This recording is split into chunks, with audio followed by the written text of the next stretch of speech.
بسم اللہ الرحمن الرحیم رب اشرح لی صدری ویسر لی امری واحلل عقدۃ من لسانی یفقہوا قولی۔ اس پروگرام میں آپ کا بہت بہت خیر مقدم ہے۔ آج ہم حضرت ابراہیم علیہ السلام یعنی ابراہم کی زندگی کے کچھ واقعات اور حالات آپ کے سامنے پیش کریں گے۔ حضرت ابراہیم علیہ السلام یا ابراہم ایک بہت بڑے پیغمبر تھے۔ اسی وجہ سے دنیا کے 3 بڑے مذہب یعنی جوڈائزم، کرسچینٹی اور اسلام ان کو ایک بڑے پیغمبر کے طور پر مانتے ہیں اور برابر کی رسپیکٹ دیتے ہیں۔ حدیث میں حضرت ابراہیم علیہ السلام کو ابو الانبیاء کہا گیا، یعنی قرآن میں اور بائبل میں جن پروفٹس کا ذکر ہے ان میں سے زیادہ تر پروفٹ حضرت ابراہیم علیہ السلام کے خاندان سے تعلق رکھتے ہیں۔ مثلا اسماعیل یعنی اسماعیل، اسحاق یعنی آئزک، یعقوب یعنی جیکب، یوسف یعنی جوزف، موسیٰ یعنی موزز، ہارون یعنی ایرن، داؤد یعنی ڈیوڈ، سلیمان یعنی سولومن، زکریا، یحییٰ یعنی جان، الیاس، عیسیٰ یعنی جیزس، اور اسی کے ساتھ ساتھ حضرت محمد صلی اللہ علیہ وسلم یعنی پروفٹ محمد بھی حضرت ابراہیم علیہ السلام کے خاندان سے تعلق رکھتے ہیں۔ اسی وجہ سے مسلمان اور جیوز اور کرسچنز حضرت ابراہیم علیہ السلام کو ایک بڑے پیغمبر کے طور پر مانتے ہیں اور برابر کی رسپیکٹ دیتے ہیں۔ قرآن میں جو قصے آئے ہیں، پروفٹس کے، پیغمبروں کے جو قصے آئے ہیں، اس کا مقصد یہ نہیں ہے کہ کوئی کہانی سنا دینا، بلکہ اس کا مقصد یہ ہے کہ جو پروفٹس کے اعلیٰ کردار تھے، جو ان کا کیریکٹر تھا، اسے ہم سمجھیں اور اسے اپنائیں اور اپنی زندگی کا حصہ بنائیں۔ تو حضرت ابراہیم علیہ السلام کی زندگی میں وہ ساری بیسک ٹیچنگز جو اسلام کی بیسک ٹیچنگز ہیں، فنڈامنٹل ٹیچنگز ہیں، وہ سب جمع ہو گئی ہیں۔ یعنی حضرت ابراہیم علیہ السلام کی زندگی ایک مومن کے لیے، ایک بلیور کے لیے سورس آف انسپریشن ہے۔ یعنی ہمیں حضرت ابراہیم علیہ السلام کی زندگی کو ایک ماڈل کے طور پر لینا ہے، ایک نمونے کے طور پر لینا ہے اور اپنی زندگی کو اس پر ڈھالنا ہے۔ یعنی حضرت ابراہیم علیہ السلام کے فوٹ اسٹیپس پہ ہمیں چلنا ہے، ان کے نقش قدم پر ہمیں چلنا ہے۔ اور اسی طرح حج کا بھی یہی مقصد ہے کہ ہم اپنی زندگی کو حضرت ابراہیم علیہ السلام کے فوٹ اسٹیپس پہ چلائیں۔ حج کا مطلب یہ نہیں ہے کہ ایک سفر کرنا، مکے تک جانا، کعبہ کا طواف کرنا، سعی کرنا، صفا اور مروہ کی سعی، اور عرفات میں جانا، منی میں جانا، مزدلفہ میں جانا، کنکریاں مارنا شیطان کو، قربانی کرنا، یہ سب جو رائٹس ہیں حج کے، جو ارکان ہیں، جو ریچولز ہیں، وہ صرف ہمیں حضرت ابراہیم علیہ السلام کی قربانی، ان کی زندگی کو یاد دلاتے ہیں۔ تو ایک حاجی جو حج کرنے جاتا ہے مکہ اور وہاں ڈیفرنٹ جو رائٹس ہیں اس کو کرتا ہے، اس کا مقصد یہ ہے کہ وہ حضرت ابراہیم علیہ السلام کو زندگی کو یاد کرتا ہے اور یہ پلیج لیتا ہے، یہ عہد کرتا ہے کہ میں حضرت ابراہیم علیہ السلام کی زندگی کو اپناؤں گا۔ حضرت ابراہیم علیہ السلام کی زندگی میرے لیے سورس آف انسپریشن ہوگی، وہ ماڈل ہوگی جس کے اوپر میں اپنی زندگی کے نقشے کو ڈھالوں گا، ان کے فوٹ اسٹیپس پہ چلوں گا۔ قرآن میں حضرت ابراہیم علیہ السلام کا ذکر 67 ٹائمز آیا ہے، اور بہت ہی اچھے الفاظ حضرت ابراہیم علیہ السلام کے لیے قرآن میں استعمال ہوئے ہیں۔ جیسے حضرت ابراہیم علیہ السلام کو قرآن میں خلیل اللہ کہا گیا، یعنی خدا کا دوست، the friend of God۔ اسی کے ساتھ ساتھ حضرت ابراہیم علیہ السلام کا جو کیریکٹر تھا، جو اعلیٰ کیریکٹر تھا، اس کے بارے میں قرآن میں بار بار آیا ہے۔ اعلیٰ کیریکٹر کے کیا معنی ہیں؟ یعنی اعلیٰ کیریکٹر کے معنی ہیں کہ آپ برائی سے بچیں اور اچھا کیریکٹر اپنے اندر پیدا کریں۔ جو اچھی ویلیوز ہیں وہ اپنے اندر پیدا کریں، مثلاً آنیسٹی، ٹروتھفلنس، ٹرسٹ وردینس، کمپیشن، لو، نان وائلنس، یعنی وہ سارے اچھی چیزیں آپ پازیٹیو چیزیں اپنے اندر پیدا کریں جس سے انسان کا کیریکٹر بلند ہوتا ہے، اور ان سب برائیوں سے بچیں، مثلاً جھوٹ بولنا، نفرت، انتقام، گریڈ، وائلنس، تشدد، جیلسی، جو بری چیزیں ہیں اس سے بچنا، اور جو اچھی چیزیں ہیں وہ اپنی زندگی میں اختیار کرنا، اس کو اعلیٰ کیریکٹر کہتے ہیں۔ اور حضرت ابراہیم علیہ السلام کی زندگی سے ہمیں بہت ساری مثالیں ملتی ہیں کہ اعلیٰ کیریکٹر کیا ہے۔ اعلیٰ کیریکٹر سے انسان اپنے اندر پازیٹیو پرسنالٹی بناتا ہے، یعنی مثبت شخصیت، اور قرآن سے ہمیں یہ پتہ چلتا ہے کہ پازیٹیو پرسنالٹی کے بغیر انسان جنت میں نہیں جا سکتا۔ قرآن میں آتا ہے ذالک جزاء من تزکیٰ، یعنی جنت میں صرف وہی لوگ جائیں گے جو مکمل طور پر پازیٹیو شخصیت ہوں، یعنی ان کے دل میں لوگوں کے لیے خیر خواہی ہو، ان کے دل میں لوگوں کے لیے محبت اور لو اور کمپیشن ہو۔ یعنی ایسے لوگ جنت میں نہیں جائیں گے جو ایروگنٹ ہوں، جن کے اندر ہیٹ بھری ہو، جو وائلنس کو پسند کرتے ہیں، تشدد کو پسند کرتے ہیں، تو اللہ تعالیٰ ایسے لوگوں کو جنت میں داخل نہیں کرے گا۔ ذالک جزاء من تزکیٰ، یعنی وہ لوگ جنت میں جائیں گے جنہوں نے اپنی سول کو پیوریفائی کیا، اپنی روح کو پاک کیا۔ تو اعلیٰ کیریکٹر سے جو ہمیں فائدہ ہے دنیا میں بھی ہے اور آخرت میں بھی ہے۔ تو قرآن میں حضرت ابراہیم علیہ السلام کے اعلیٰ کیریکٹر کی مثالیں ہمیں ملتی ہیں، جیسے قرآن میں آتا ہے ان ابراہیم لحلیم اواہ منیب، کہ ابراہیم ایک بہت ہی نرم دل، صبر کرنے والے اور رجوع کرنے والے انسان تھے۔ حلیم کہتے ہیں جس شخص کے اندر بہت نرمی ہو، صبر کرتا ہو، اور اواہ کہتے ہیں نرم دل انسان، اور منیب کہتے ہیں اس کو جو اللہ کی طرف لوٹتا ہے، کوئی غلطی اس سے ہو جائے تو فوراً اس کے اندر ریپینٹنس پیدا ہوتی ہے۔ تو حضرت ابراہیم کے لیے ایسے اچھے الفاظ استعمال ہوئے قرآن میں، ان ابراہیم لحلیم اواہ منیب۔ ایسے ہی قرآن میں حضرت ابراہیم علیہ السلام کے لیے حنیف کا لفظ استعمال ہوا۔ حنیف کے معنی ہوتے ہیں اپ رائٹ پرسن، یعنی جس کے اندر کوئی ٹیڑھ نہ ہو،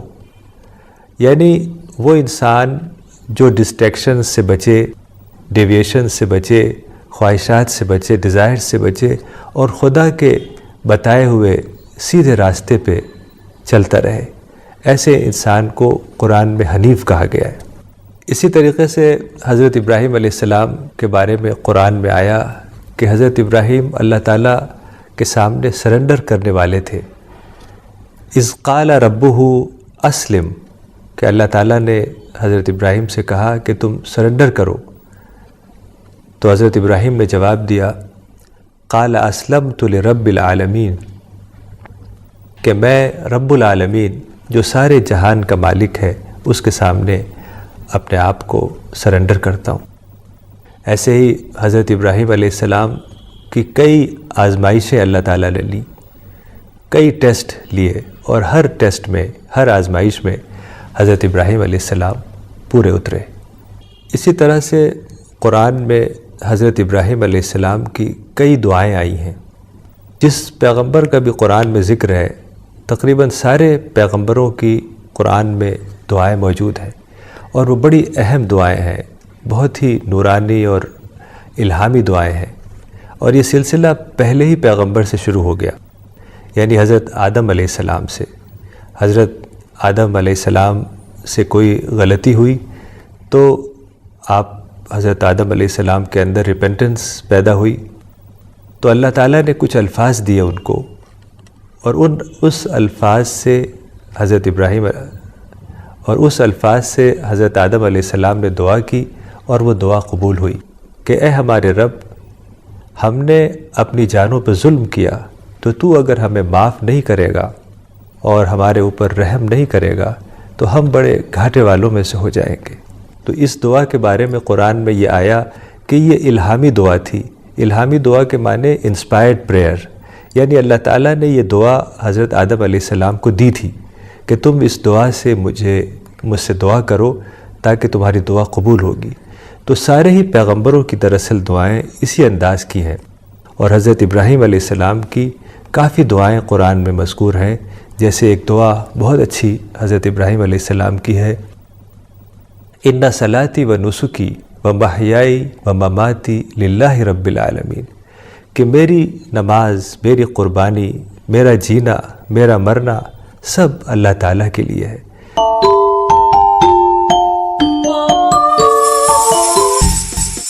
تو حضرت ابراہیم علیہ السلام 4000 سال پہلے ار کے مقام پر پیدا ہوئے۔ ار دراصل بیبیلونیا کا ایک قدیم شہر تھا،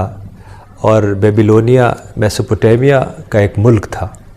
جس کی راجدھانی بیبیلون تھی۔ قرآن میں بیبیلون کا ذکر آیا ہے، وَبِبَابِلِ ہاروت و ماروت، اور یہ علاقہ دراصل جو دو عرب کی مشہور نہریں ہیں، یعنی ٹگرس اور یوفریٹس، دجلہ اور فرات، ان دونوں کے بیچ کا علاقہ ہے، جو کہ بہت ہی فرٹائل، بہت ہی اچھا، بہت ہی سرسبز و شاداب علاقہ تھا۔ تو اس وجہ سے وہاں بہت ہی سویلائزیشن اس زمانے میں آگے بڑھی، اور بہت ہی بڑا سویلائزیشن میسوپوٹیمیا کا بنا۔ تو اس زمانے میں ٹرکی، سیریا اور ایران کا بھی کچھ حصہ میسوپوٹیمیا میں شامل تھا۔ تو تقریباً 4000 سال پہلے حضرت ابراہیم علیہ السلام ار میں پیدا ہوئے، لیکن یہ لوگوں کو معلوم نہیں تھا کہ یہ ار کہاں ہے، چونکہ صدیوں سے یہ ار نامعلوم شہر بن گیا تھا۔ چونکہ ایسا ہوتا ہے کہ بعض اوقات زلزلے آتے ہیں اور فلڈز آتے ہیں، تو کچھ آبادیاں زمین کے اندر چلی جاتی ہیں۔ تو اسی طریقے سے جو ار تھا وہ بھی شہر زمین کے اندر چلا گیا۔ اس وجہ سے لوگوں کو پتہ نہیں تھا کہ یہ ار کہاں ہے۔ لیکن 1922 میں برٹش میوزیم اور فلیڈیلفیا میوزیم کی ایک جوائنٹ ٹیم نے عراق میں بغداد کے پاس ایکسکیویشنز کیے، یعنی کھدائی کی۔ تو اس کھدائی کے دوران ایک پورا شہر نکل آیا، اور پھر جب اس کے آبجیکٹس، جو چیزیں ملی تھیں وہاں سے، جو ٹولز وغیرہ، جو برتن، جو اور سامان، فرنیچر وغیرہ جو ملا تھا اس شہر میں جو زمین کے اندر دب گیا تھا، تو جب ان چیزوں کے اوپر ایکسپیریمنٹ ہوئے، جو آرکیولوجسٹس ہیں، جو سائنٹسٹ ہیں، وہ ان چیزوں پر ایکسپیریمنٹ کرتے ہیں۔ ان میں سے ایک ایکسپیریمنٹ کو کہا جاتا ہے کاربن 14 ڈیٹنگ، یعنی کوئی آبجیکٹ اگر آپ کو ملے بہت ہی پرانا، کوئی فرنیچر یا کوئی پاٹ یا کوئی پوٹری کا حصہ یا کوئی اور اس طرح کی چیز جو بہت ہی قدیم ہو، سینکڑوں سال، ہزاروں سال پرانا ہو، تو اگر اس کے اوپر یہ ایکسپیریمنٹ کیا جائے جس کو کاربن 14 ڈیٹنگ کہا جاتا ہے، تو اس سے ایگزیکٹ اس کی ایج کا پتہ چل جاتا ہے۔ تو جو آبجیکٹس ار میں ملے، اس جگہ ملے، تو اس کے اوپر جب یہ ایکسپیریمنٹ کیا گیا تو پتہ چلا کہ یہ ایگزیکٹلی وہی جگہ ہے، وہی شہر ہے جہاں حضرت ابراہیم علیہ السلام پیدا ہوئے تھے، اور انہوں نے اپنا بچپن اور زندگی کے کچھ سال وہاں گزارے تھے۔ تو جب حضرت ابراہیم علیہ السلام ار میں پیدا ہوئے تو اس وقت وہاں شرک کا غلبہ تھا۔ شرک کے معنی ہوتے ہیں ٹو ایسوشیٹ، یعنی خدا کے علاوہ کسی چیز یا کسی شخص کی عبادت کرنا، یعنی خدا کے علاوہ کسی اور چیز جیسے چاند، ستارے، آسمان، زمین، پہاڑ، دریا، ان چیزوں کی ورشپ کرنا، عبادت کرنا، یعنی جو چیزیں خدا سے انسان حاصل کرتا ہے، یعنی خدا گیور ہے، وہ سسٹینر ہے، وہ کریٹر ہے، اس طرح کی چیزیں، اس طرح کی باتوں کو دوسروں سے ایسوشیٹ کرنا، اسی کو شرک کہتے ہیں۔ یعنی خدا دینے والا ہے، منعم ہے، جو چیزیں ہمیں مل رہی ہیں وہ خدا سے مل رہی ہے، جو زندگی ہے وہ خدا نے دی ہے، موت ہے وہ خدا دے گا، اس دنیا میں جو بھی چیزیں ہمیں حاصل ہیں وہ سب خدا دے رہا ہے، تو ان سب چیزوں کی امید کسی اور سے رکھنا یا یہ کہنا کہ یہ چیزیں کوئی اور بھی دینے والا ہے، اسی کو شرک کہا جاتا ہے۔ تو اس زمانے میں جب حضرت ابراہیم علیہ السلام پیدا ہوئے تو عرب میں اسی طرح کا شرک کا کلچر غالب تھا۔ حضرت ابراہیم علیہ السلام بچپن سے ہی ان کے اندر ایک سیکنگ اسپرٹ تھی، یعنی چیزوں کو گہرائی سے جاننے کی کوشش کرنا، یعنی وہ ایک بچپن سے ایک سیکر تھے۔ وہ یہ جاننا چاہتے تھے کہ اس دنیا کی حقیقت کیا ہے، ریالٹی کیا ہے، کون کریٹر ہے، کس نے انسان کو پیدا کیا ہے، کون گیور ہے، کون انسان کو سب چیزیں دے رہا ہے، یعنی میں کون ہوں، کس نے مجھے پیدا کیا، اس دنیا کا کیا مقصد ہے، یہ کائنات، یہ یونیورس کس نے بنائی، اس کائنات کو کون چلا رہا ہے، یہ سولر سسٹم کون چلا رہا ہے، یہ زمین اور آسمان پہ جو چیزیں ہیں، کھانے پینے کی چیزیں، یہ کیسے پیدا ہو رہی ہیں۔ یعنی ان چیزوں پر گہرائی سے جب انہوں نے سوچا تو حضرت ابراہیم کے اوپر یہ کھل گیا کہ شرک اس کائنات کا مذہب نہیں ہو سکتا، یعنی جو کائنات ہے وہ خود کریٹر نہیں ہو سکتی، ضرور اس یونیورس کا، انسان کا، اس دنیا کا کوئی کریٹر ہے، کوئی سسٹینر ہے، کوئی ہیلپر ہے جو ہر وقت ہماری مدد کر رہا ہے، جو ہمیں کھانا دیتا ہے، جو ہمیں پانی دیتا ہے، جو ہمیں آکسیجن دیتا ہے۔ تو اس طرح کی باتیں حضرت ابراہیم علیہ السلام کے سمجھ میں آئیں جب انہوں نے چیزوں پر گہرائی سے غور کیا۔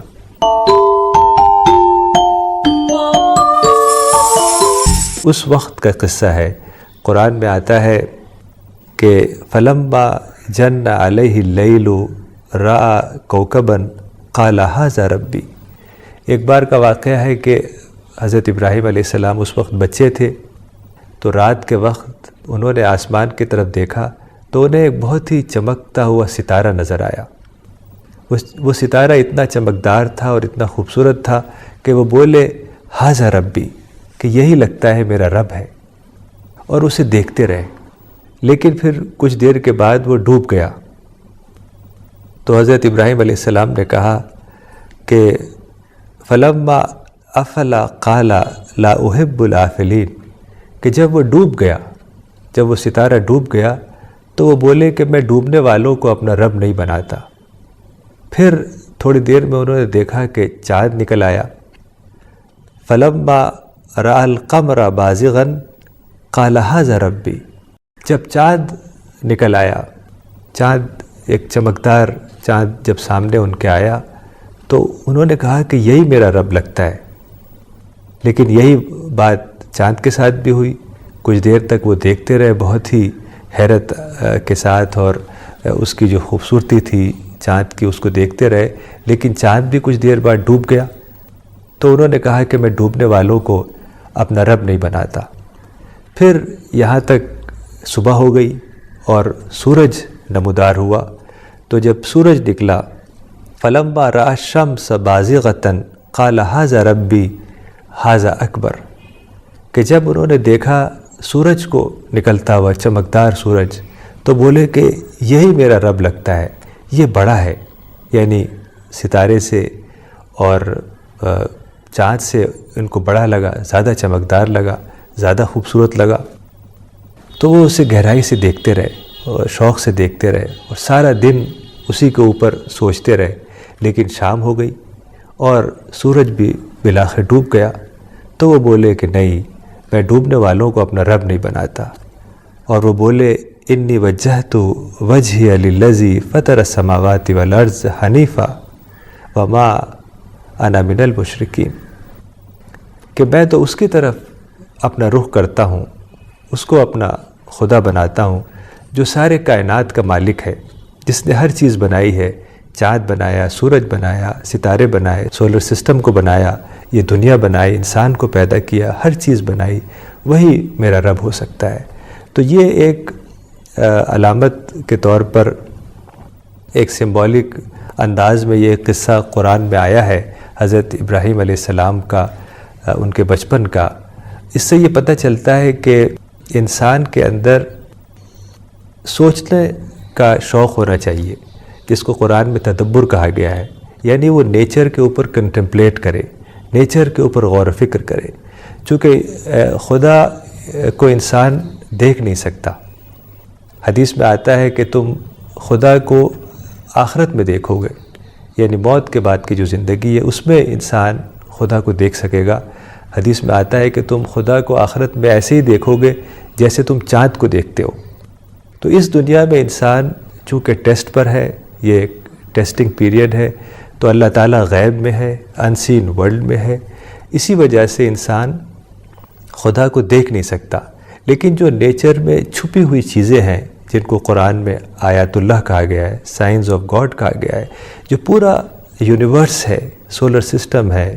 گیلیکسیز ہے، چاند ہے، سورج ہے، ستارے ہیں، پیڑ پودے ہیں، پرندے ہیں، چڑیا، اور جو فش اور جو ساری سمندر میں جو چیزیں ہیں اور پوری دنیا کی ہر چیز، یہ دراصل سائنز ہیں، خدا کی سائنز ہیں، آیات ہیں، نشانیاں ہیں۔ ان کے اوپر انسان غور کرے گہرائی سے تو وہ خدا تک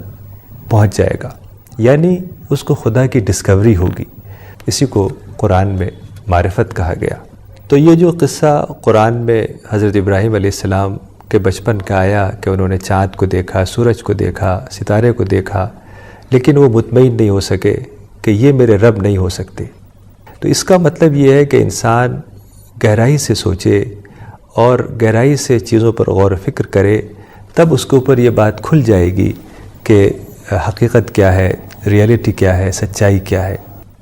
تو آج اتنا ہی، انشاءاللہ اگلے ایپیسوڈ میں حضرت ابراہیم علیہ السلام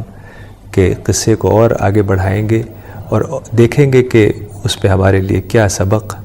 اور کیا رہنمائی کا سامان ہے۔ تب تک کے لیے خدا حافظ، وآخر دعوانا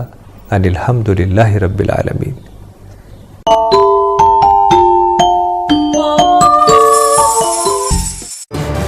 اس پروگرام کو پیش کرنے میں